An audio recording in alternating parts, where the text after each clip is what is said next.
second webinar about the advanced SEO KPIs. The first presentation was only about Google Analytics. This one will also involve Google Master Tools. During the webinar, I will show you some advanced ideas for measuring the SEO and the overall performance of a website. More advanced than simple rankings or organic traffic, and more advanced than what was discussed during the first webinar. Well, some of you may know me from the previous presentation. For those of you that are new, my name is Jacek Tkaczuk. I am the Chief of SEO in BlueRank, which is a Polish search engine marketing agency, specializing in classifieds worldwide. Working with huge classifieds websites involves the need of analyzing not only Google traffic and rankings as SEO KPIs.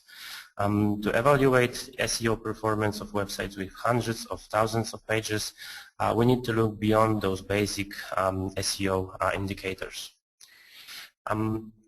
Well, before we start, I will give you a short summary of what was discussed during the first webinar. Those of you that have not participated then may see or hear the recording on the ICMA website. As you might remember, we talked about few performance indicators that are more advanced than simple organic traffic or rankings. The first KPI was the distinction of branded and non-branded search traffic. I mentioned that for measuring the real SEO performance, it's better to take into consideration the organic traffic excluding phrases with branded meaning. I've shown you how to analyze landing pages, how to filter the data and obtain traffic for distinct topics and for templates. It's very useful for websites with hundreds of thousands of pages and key phrases when it's impossible to track every single keyword. Then it's much better to analyze groups of data. I also mentioned regular expressions and advanced phrase filtering options, and finally I told you what to analyze to investigate into organic traffic decrease. During this webinar, I will talk about things that were not discussed before. First of all, I will show you how to measure website indexation and how to identify the potential indexation errors. Then we will talk about the custom variables, quite useful for getting more technical data about the traffic on the website. And finally, I will show you some interesting features brought with the new analytics interface. So let's start with the indexation. Before we start, I've got a short, quick quiz for you to warm you up a little bit. Please use the poll to answer the questions. The question is, what is the indexation? Is it A, the percentage of pages bringing any traffic from Google, or B, the effectiveness at which Google finds new content on the site, or C, the number of errors appearing within Google Master Tools? I will give you some few seconds for answers.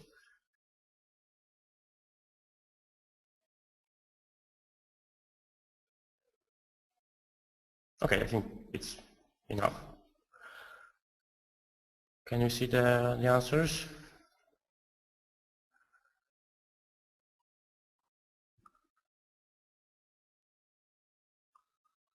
All right, so, well, the majority of you got it right. It is the effectiveness at which Google finds new content on the site. Yeah, so now I'll talk about why it's important and how to measure it in detail. Google robots index new pages by following links available on site. Usually Googlebot is very effective in finding new content. However, if there are lots of new pages, new pieces of content created every day, it might appear that Google resources are not enough for finding all of them. For example, consider a very popular category with 20 ads appearing every hour. If there are 10 ads per page and Googlebot refreshes the page once every hour, then only half of ads will be found and indexed. Now, why the indexation is important? Simply because pages that are not found and indexed by Google cannot appear within search results. Such pages will not rank on search result pages and will not bring any organic traffic. In other words, improving indexation leads directly to the increase of Google traffic. That is why you might wish to measure the indexation. I will now show you how.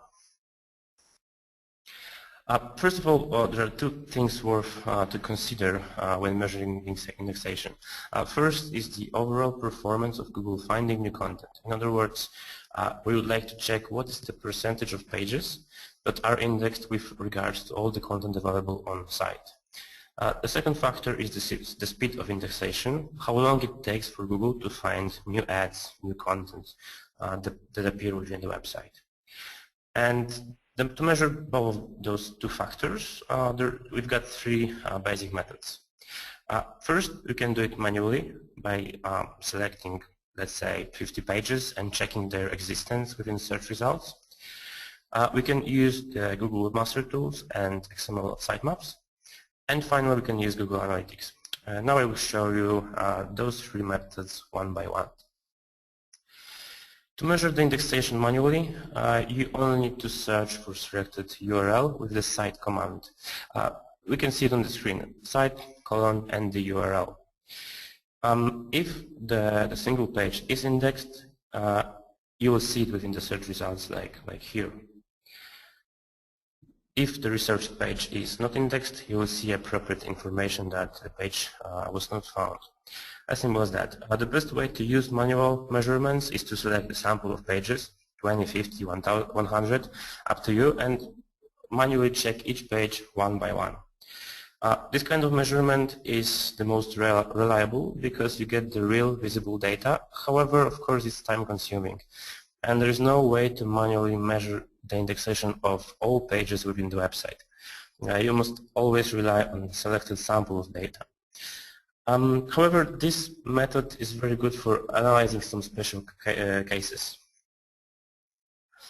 For example, you can use the manual analysis if you suspect that one type of pages might have weak indexation. For instance, check the indexation of only the imported ads, or analyze niche categories of low popularity and so on. Or you might wish to analyze ad details pages or products that are displayed on further category pages, like on 10th, 11th, or even further ones, where Google bots or Google robots might have difficulties in reaching.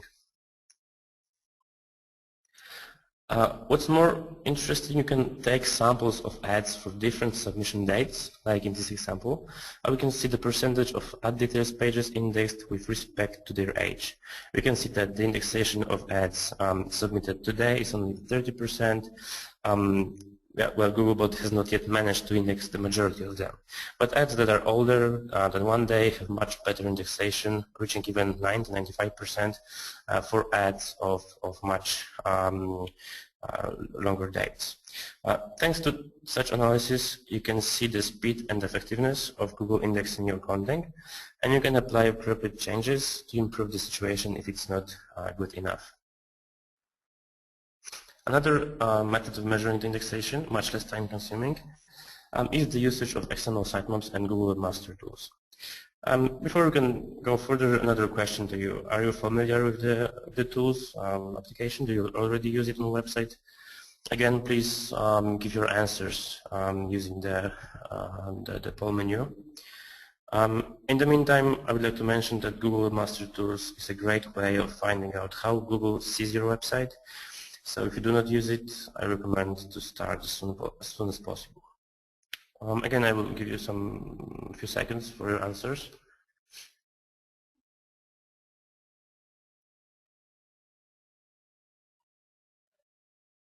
Okay, maybe you can see the answers already.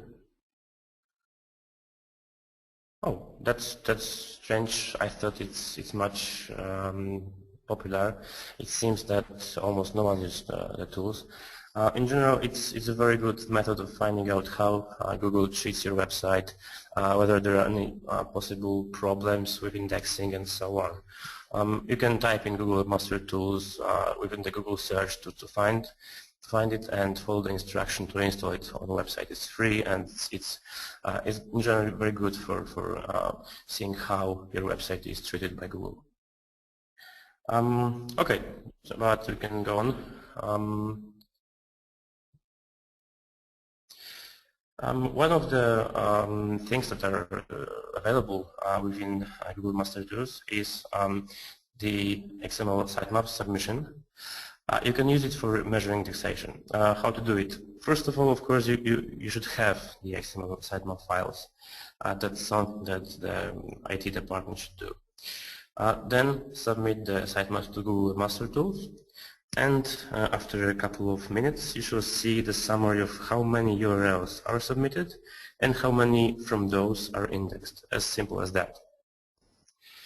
A good practice, this is the report showing the indexation, how many URLs are submitted, how many those are within the web index. A good practice is to divide the URLs into separate sitemaps with respect to their type of template or category or both. Thanks to that, you'll be able to see the indexation ratio for different parts of the website. And this will help you identify weak points and areas that need improvements. Like in this example, you can see that the sitemap files are divided with respect to the template type. Thanks to that, we can calculate the indexation ratio for categories with no regions, tags, categories and regions, and so on. Similarly, you can create distinct sitemap files for different categories to see the indexation ratio for add details pages of different topics. Indexation is by using Google Analytics. In fact, this method will not show you the real indexation, but it will show you the percentage of pages that bring at least one visit from Google versus the total number of pages available on site. So let's call it landing page efficiency. This method is simple. You need to go to Google Analytics, to the landing page report, select non-paid search traffic as a segment, and then you will get the number of landing pages for organic traffic. On the screen you can see it's selected by your orange box. To make it more effective, you can filter landing pages with respect to their type or template. Like in this example, we can see that the landing pages are filtered using the advertisement ID numbers. Here the numbers are from 82,500 to 82,599. This way we know the actual number of available pages. Here it is 100. And from the report we can see the number of landing pages bringing at least one visit. Yeah, it is 49. So we can easily calculate that the landing page efficiency is 49%. Yeah, in other words, 49% of ads of this selected range bring at least one visit. Again, this method will not give you the real indexation because the fact that, for example, 49% of pages bring at least one visit does not mean that there are only 49% of pages indexed. However, it's quite good for comparing the data. For example, we can compare landing page efficiency for different portions of ads. Like here, there are 4 different sets, each with 100 ads, and we can compare the number of pages from those sets that bring at least one visit. Even more interesting thing that we can get from this report is by analyzing the trends. You can see the efficiency throughout time and evaluate it after any changes that we applied on the website. See whether it works or whether there are any things that need to be improved. Okay, to sum up, we know why the indexation is important. We also know that there are 3 methods of measuring the indexation: manual analysis, Google Master Tools, and Google Analytics. I hope that you will use the indexation measurements for your website because it's very important, especially for large websites with hundreds of thousands of ads. And again, indexation improvements may directly lead to the increase of traffic, as more pages indexed mean more pages on Google search results. The next topic that is obviously connected with indexation is the analysis of indexation errors. Again, this is important for large websites where we do not control every single page that is created. For such websites, it's quite common that there may appear errors with broken URLs, missing pages, and so on. Dealing with indexation errors is important because every error decreases the quality of website as perceived by Google. If there are many missing pages, broken URLs, and so on, Google may be less willing to crawl the website and as a result the overall indexation will be much lower. If you have access to Google Webmaster Tools, you will see the indexation errors report right once you visit the website's dashboard. Here it's marked with orange box. The most important from those 5 reports is the not found pages. However, high numbers of other errors should also be monitored. For example, if there are many timed out pages, this means that there are some server problems. But now let's focus on the 404 errors, which are the most important. When you click on the report, you will see the list of examples for the 404 error that appear on the website. It's good to analyze the links and know the most common types of errors, and of course deal with them in order to improve the overall performance of the website. If there are some pages that are no longer available, you may simply create redirections to the home page. If there are errors with coding, with signs, you can simply improve those. Yeah? Some examples of the most common 404 errors may include coding, invalid signs with the URLs like on the screen before, parts of the website that were removed, URLs that changed during the last redesign and were not redirected. There may also be some invalid URLs that Google robots found within the JavaScript functions that may simply not exist. Again, I strongly recommend to monitor this data and deal with any problems that appear. I also strongly recommend to use the Google Webmaster Tools in general and visit the dashboard of your website at least once a month. It's a great source of information on how your website works and what is its performance from Google points of view. Now, let's leave the indexation and Google Webmaster Tools behind and start with the second topic for this webinar, which is the custom variables. First of all, what are those? Well, most briefly, custom variables are values that are defined within Google Analytics tracking code that can help us in segmenting the data that we see within Analytics.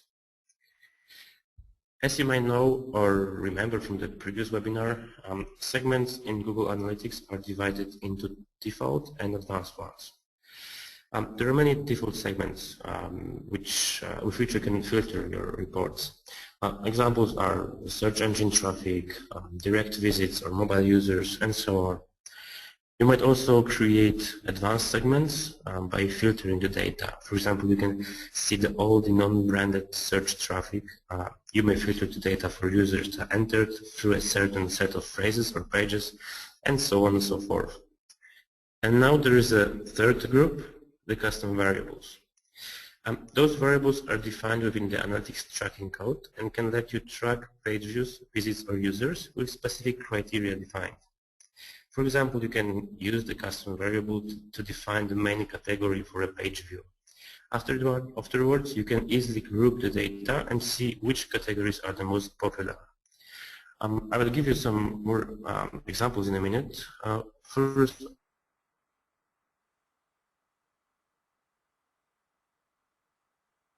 we have here the example of analytics tracking code. Apart from the usual parts that are right here, we can see additional function that defines the variable. Function contains of 4 parts. First is the index. You may treat it as a category for variable. Every time you can define the maximum 5 values. The second is the name of the variable, for example the address number here.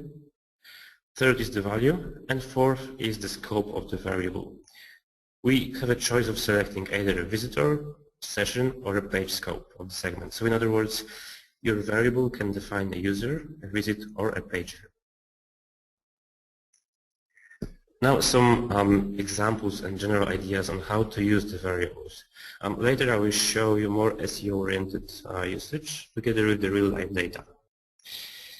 If we wish to use custom variables for a page scope, we may, for example, measure the number of page views for selected regions or region levels. For example, we can learn how popular are the top region search pages with respect to the city level ones. and so on. Another example is segmenting ad views with respect to categories. For example, if we have a car classified website, we can learn what makes are the most viewed ones with respect to the ads that are viewed. Or we can even measure the number of page views with respect to the current number of offers available within the selected category. This way we can identify popular categories with very little number of or no ads at all.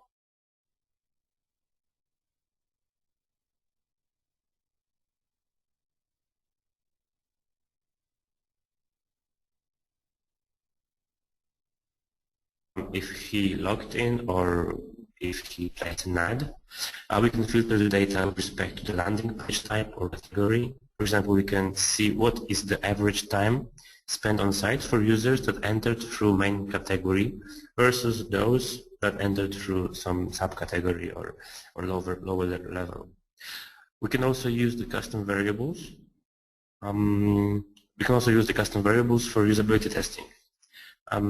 For example, one user may see one version of an ad details page, another may see a different one. Afterwards, we can compare the average numbers of pages per visit to the average time spent on site. And the third is the user scope.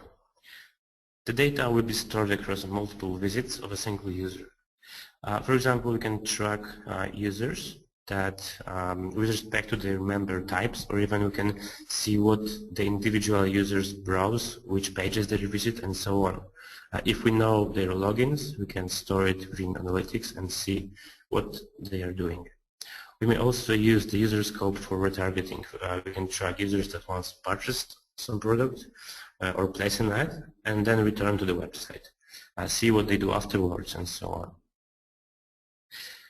So you can see that there are lots of opportunities for using the custom variables. They are very useful if you want to segment the data and analyze it in more depth. Now I will give you 3 SEO targeted examples of using the custom variables. The first and the most simple one is tracking the SEO visits with respect to the landing page type or scope. Here you have the example of the custom variable tracking function.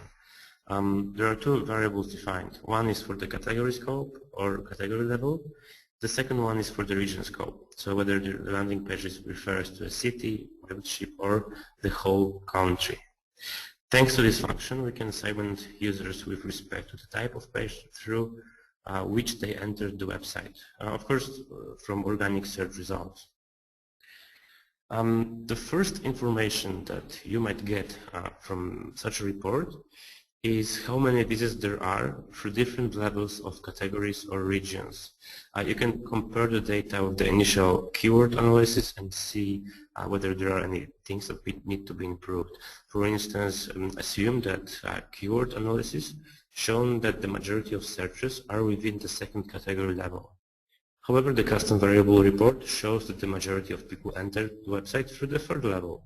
Something is wrong then, right? You can also analyze how people search for the information regarding regions, like on the bottom screen. We can see that the majority of visits come from the general region, the whole country. However, also cities are quite important, bringing 30% of visits.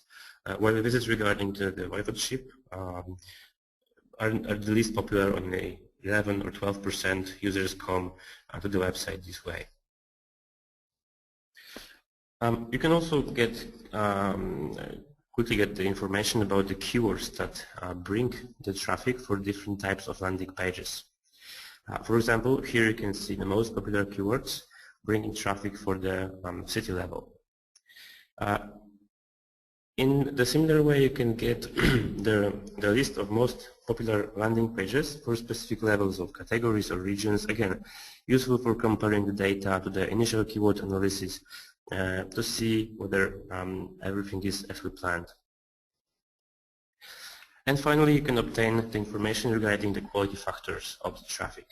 For example, notice how visible it is on the screen that the deeper users enter the website, the less pages they view.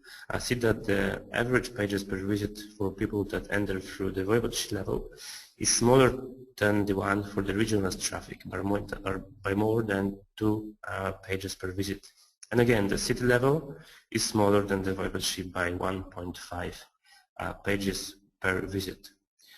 Once people enter the city, they do not need to click to the regions or search for the city. They immediately get ads what they want. That's why they spend less time on site. The second idea for using custom variables is by getting the information about websites' rankings in Google for key phrases that bring traffic. In other words, thanks to the custom variables, you can see Google rankings within Google Analytics. Here you have sample tracking code. It parses the referrer URL and gets the CD variable, which is used by Google for giving information about the position on search results pages. As a result, we get an automatic key phrase rankings report for all the phrases that bring at least one visit to your website. On the screen you have the example of the report. You can use it for getting information about Google rankings for key phrases, for analyzing the trends. There are 2 drawbacks of this report, to be honest with you. The first is that the position variable adds rankings for all the universal search. It adds every image or maps result. Another disadvantage is that you get the report only for phrases that bring any traffic. So there must be at least one visit to have the phrase tracked. However, this report is automatic, so it does not require any work. Moreover, apart from rankings, it might give you some additional interesting pieces of information. For example, you can see the aggregate data for the percentage of visits brought by phrases for different rankings. For example, here you can see that more than 40% of visits come through phrases for which the website is first, 15% for the second, and so on and so forth. Moreover, you can see what is the percentage of visits coming from the first page of search results in total. Like here, it's 94%, and on the other side, only 6% of visits is left for the second or third or any further results pages in Google.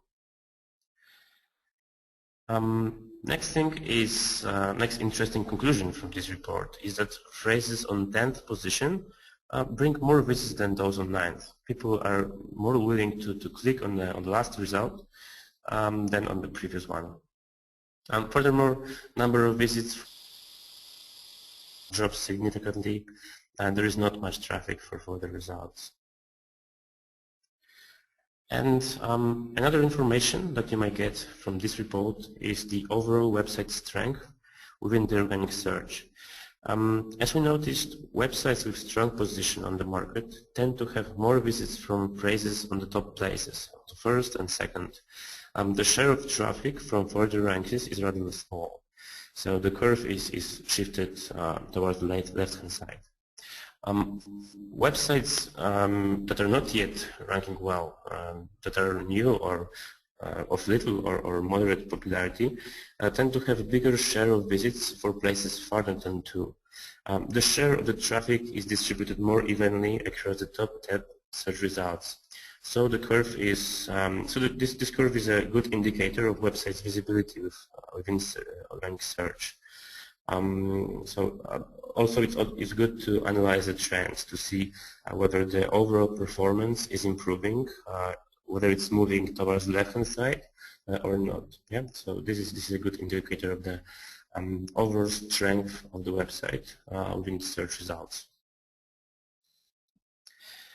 And the final thing that you might get from this custom variable report is a list of phrases for which your website is on the second pages of search results. It's good to identify such phrases because it might appear that with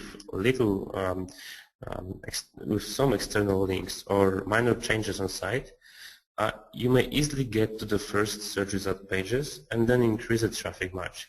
Now please note that it's always easier to jump from the second page of result to the first than to increase rankings for places within the first results page. So identifying phrases beyond top 10 might be very effective in gaining new traffic.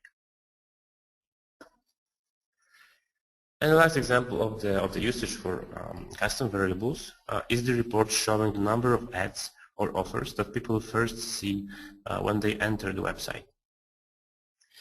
How it works? Well, when I click on a result in Google, the analytics will note the number of ads that are shown for the first.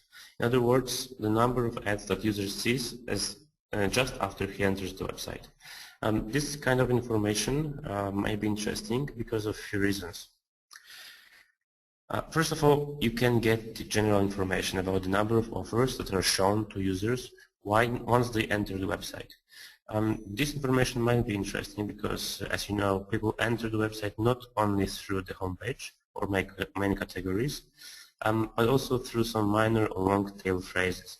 Even a website with thousands of ads, hundreds of thousands of ads, might have a great portion of visits through no ads categories.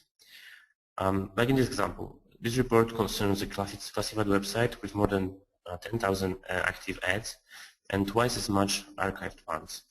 However, still 12% of the traffic land on category pages with no ads. The report can help you in identifying the list of all pages that have no ads, or even group them with respect to main categories or regions.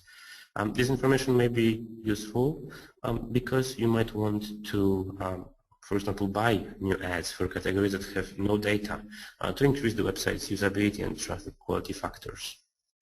What's also interesting, you get the real quality factors for the traffic with respect to the number of ads that people first see on the results. For example, see that on the screen, no ads or one ad pages have the average number of pages per visit equal to 4.15 or 4.55, which is much lower than the average pages per visit factor for the whole traffic. This is useful because you might wish to make some changes to the no or little result pages. You might, for example, add some additional information. You may add some alternatives, similar ads, and so on, to increase the overall quality of the traffic and have more page views. And finally, you can group the quality factors for sets of ad numbers and calculate the difference in the number of page views per visit with respect to the number of ads. This information might be interesting because you can calculate whether it's worth to buy new ads for certain categories to increase the number of pages per visit there. For example, consider that there are 50,000 visits per month on categories with less or equal to 5 ads. As you can see, the average number of pages per visit is around 4.5. Now, if you import ads, if you buy ads from some external source to those categories, you will have more pages per visit. On the previous screen, we saw that it will be close to 7.0. So by simple calculations, we can say that if you import ads to all categories with no or little ads, you might immediately get, in this case, 125,000 new page views per month. You can use this number to calculate the potential earnings for display ads and so on and so forth. And the final thing that I would like to talk about is the new analytics interface. As you might have noticed, Google introduced the new interface a few months ago. Personally, I do not like it. It's much less intuitive and much more difficult to use. However, the new interface gives you some interesting tools that I would like to show to you. But before we start, let's make the last quiz. The question is, do you already use the new analytics interface? Please select the answer. Whether A, you have not seen it all, you saw it but you do not use it, you use it occasionally, or you use it all the time. Again, I will give you a few seconds for the answers.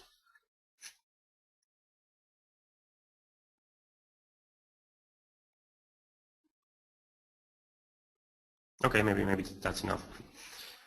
Can we see the answers? Yeah, so it seems that, well, the majority of you already use it, either occasionally or all the time. But I think that some features that I will show you are new to you and might be interesting. Again, I'm not a big fan of the new interface, but some reports might be worth considering. Can we go further? The first new thing is the real-time performance report. This report is accessible from the Home tab and shows you the number of visitors that are currently browsing your website. On the screen it shows 43 users. You can see whether those visitors are new or returning, what are their sources of visit. You can also see the short time usage report on the right-hand side. You can also see what are the most popular locations for the current visitors, which region they are from, which city, what's the percentage of the viewers. And what's also quite interesting, you can see the currently view individual pages, the ones that are the most popular ones. The real-time report is interesting itself, but it can also be useful in some cases. Especially when you run a live event, for example.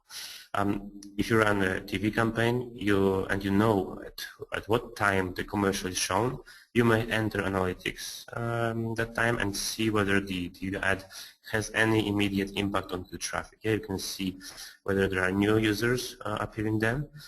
You can see how many of those. You can simply calculate the effectiveness of the commercial. And so on and so forth. Another quite useful report is the Intelligence Events Overview. This report is also available from the Home tab. It shows you automatically chosen events that seem somehow strange for analytics algorithms. In other words, you get all the events that are different than the average values. For example, Google will give you alert if the bounce rate is much higher than it was, or if there are more new visitors than before, or if the average time on site is dropped, everything that is beyond the average. The reports are grouped, are divided into the bad ones, marked in red color, and the good ones in green. You can also see the importance of each of the event and sort them with respect to importance. Moreover, when you click on a single event, you will see when it happened, what is the value of the change, and you can immediately add your comment to the report. What's also important, you get the major contributors. You can see them below.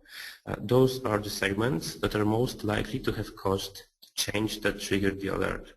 For example, here we can see that the average time on site dropped by 20%. It was at the beginning of November. What's more, the most probable source of the decrease is the Google organic traffic. See, it explains 100% of the change. This way you can easily identify potential technical problems with your website. You can see whether there are any strange changes to the quality of the traffic, and thanks to these reports you can quickly intervene to repair the situation. And the final thing that I would like to discuss as far as the new analytics interface is concerned is the multi-channel funnel reports. These reports let you analyze goal conversion that involve more than one visit. By goal conversion I mean like placing an ad, making a purchase, and so on.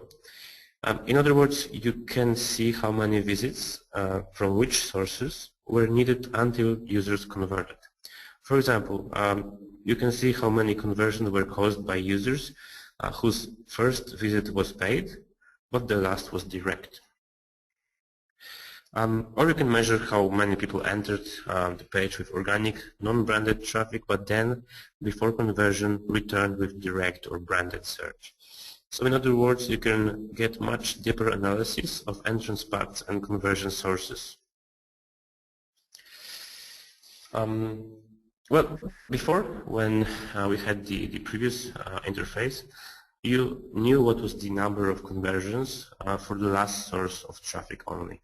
For example, like on the screen, you knew that there were 2,000 conversions for the organic branded traffic, but you did not know what happened before the last branded visit that converted. Now you can see that, for example, among those 2,000 conversions, 1,000 happened as a result of first visit that came from non-branded search, 400 came from AdWords, and only 600 visits happened really as a result of direct or branded traffic. So you can analyze the real conversion sources and users' behavior in much deeper scope than before. You know what users did before the last visit on the website. This would be the end of the webinar. I hope that it was useful for you. Before we go to the questions and answers, let me briefly summarize what I said today. First of all, we have discussed the indexation. I've shown you how to measure the indexation, why it is important. I have also mentioned that the need and possibilities of dealing with the indexation errors. Then we talked about the custom variables. I've shown you 3 interesting, I hope, reports. First was about the aggregating visits with respect to the category and level, region level. The second report shown Google rankings of key phrases. And the last one referred to the number of ads for landing pages or organic search. And the final thing, the final part of the webinar was about the new analytics interface. I mentioned a few new reports that might be interesting for you. Again, I hope that you liked the webinar, that you learned something new. I also hope that you can use the information in practice. Now we can spend some time for questions and answers. Great, thank you, Jack. If anybody has any questions, it would be greatly appreciated if you could enter it in the chat box, which is at the bottom of your menu bar on your screen. So we'll give you a few minutes to type them in there, and we will read them off to Jack, and he'll answer them as we go.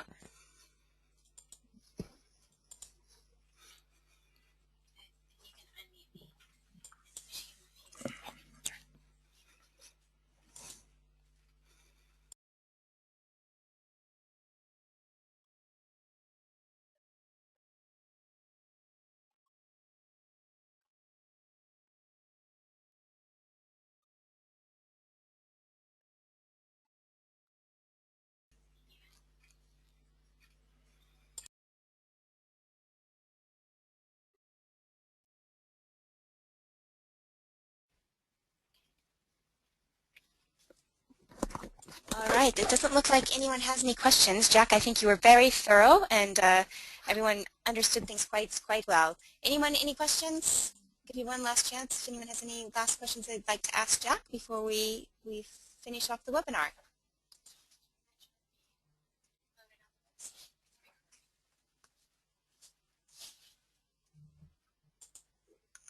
All right. Well, I'd like to thank you all for joining us for today's webinar. We hope that you're able to gain some more knowledge on Google Analytics and SEO to help better your business. We'd also like to thank Jack from Blue Rank, based in Poland, for putting the webinar presentation together. Thanks, Jack. And for those who are not familiar with ICMA, we invite you to join us in Atlanta for the AFCP and ICMA Expanding Horizons Global Summit. And this is going to be taking place the 18th through 21st of April next spring, so in 2012. Feel free to check out our website for more information. Our website's icmaonline.org. We do have a special offer for non-members. Therefore, if you want some more information, feel free to contact Heather or myself.